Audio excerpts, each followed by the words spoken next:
कवितेचे नाव आहे ढोंग नास्तिकतेचे. कवितेचे कवी आहेत श्री सतीश गोरे. कलकी अवतार काव्य. तो उगी काय ढोंग करतोस नास्तिकतेचे, हा साक्षात्कार करीतो तुझा ईश्वराशी, तुझा सामना प्रत्यक्ष ह्या सत्याशी, आम्ही अक्षरालाही मानितो ईश्वर, परमेश्वराचा होत नाही कधी क्षर.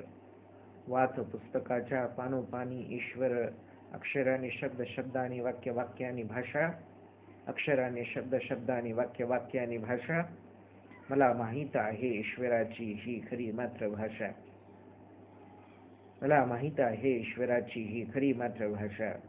हे नास्तिका तू ही बोले भाषा, आम्हीही बोलतो सत्याची भाषा. तुझे नास्तिकपण ढोंगी हे सिद्ध मी करे, आस्तिका आपण सर्व ईश्वरांची लेकरे. महत्वपूर्ण सूचना. ये काव्य किसी भी तरह मानव हिंसा का समर्थन नहीं करता है. ये काव्य अभी तक हुए किसी भी युद्ध का समर्थन नहीं करता है. ये काव्य किसी भी तरह गोवध का समर्थन नहीं करता है. ये काव्य किसी भी तरह धर्म युद्ध का समर्थन नहीं करता है. ये काव्य सभी धर्मों का समर्थन करता है. ये धर्म सबका सत्य धर्मों में हार्दिक स्वागत करता है. ये धर्म अंधश्रद्धाओं का समर्थन नहीं करता. ये धर्म ईश्वर पर संपूर्ण विश्वास रखता है. ईश्वर श्रद्धा और भक्ति करने से ईश्वर से मिलन संभव है. धर्म ज्ञान और विज्ञान को मानता है.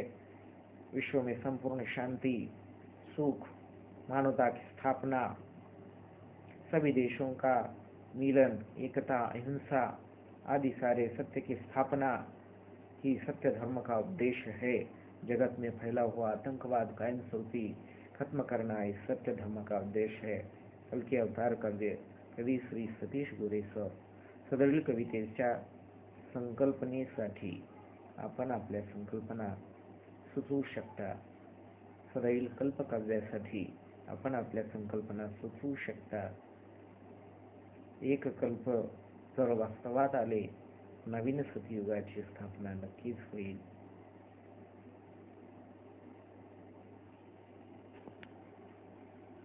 मी आतुरतेने वाट पाहत आहे कधी आगमनाची. मी आतुरतेने वाट पाहत आहे कलियुग संपण्याची. मी आतुरतेने वाट पाहत आहे सतयुगाच्या स्थापनेची. Please watch this video again and again. Please share this video again and again. Thanks.